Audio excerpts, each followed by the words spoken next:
Hello friends, எல்லோரும் எப்படி இருக்கீங்க? நல்லா இருக்கீங்களா? நம்ம இன்றைக்கி என்ன விளாக் பார்க்க போகிறோம் அப்படின்னா, இன்றைக்கி ஒரு ட்ராவல் விளாக் தாங்க பார்க்க போகிறோம். சனி ஞாயிறு லீவுனால பசங்களுக்கு சரி அம்மா ஊருக்கு போயிட்டு வரலாம் அப்படின்னு சொல்லிட்டு நம்ம கிளம்பி போனாங்க.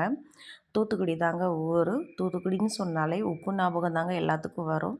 இந்த இடம் தாங்க உப்பு தயார் பண்ணுற இடம். யார் யார் தூத்துக்குடியில் உப்பு தயார் பண்ணுற இடத்த பார்த்துருக்கீங்கன்னு எனக்கு கமெண்ட்ஸில் சொல்லுங்கள். இது வந்து முத்துநகர் பீச்சுங்க. இதோட இந்த இடத்துக்கு வந்து நான் 2வது வாட்டி வரேங்க.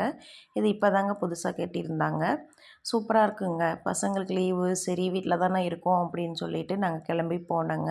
இன்றைக்கி லீவ் நாள்லாம் என்னன்னு தெரியல. நல்ல கூட்டம் வந்துருந்துச்சுங்க. சூப்பராக இருந்துச்சுங்க பார்க்குறதுக்கு. பாருங்கள் எவ்வளோ கூட்டம் இருக்குது அப்படின்ட்டு. பசங்களும் நல்லா என்ஜாய் பண்ணாங்க. இது எங்கள் தர்சிக்கு என் தங்கச்சியோட பையன்.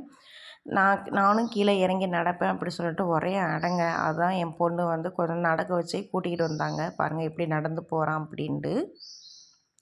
எவ்வளோ கூட்டம் பாருங்கள். பசங்க எப்படி வேறு எல்லோரும் எப்படி என்ஜாய் பண்ணிக்கிட்டு இருக்காங்க பாருங்கள். சூப்பராக இருக்குங்க. பார்க்குறதுக்கு இந்த இடம் நல்லா இருக்குங்க. தூத்துக்குடி வந்தீங்கன்னா இந்த மாதிரி இடத்துக்கு ஒரு தடவை வந்து பாருங்கள். அந்த கடலை பார்க்கும்போது பார்த்துக்கிட்டே இருக்கலாம் போல் இருந்துச்சுங்க.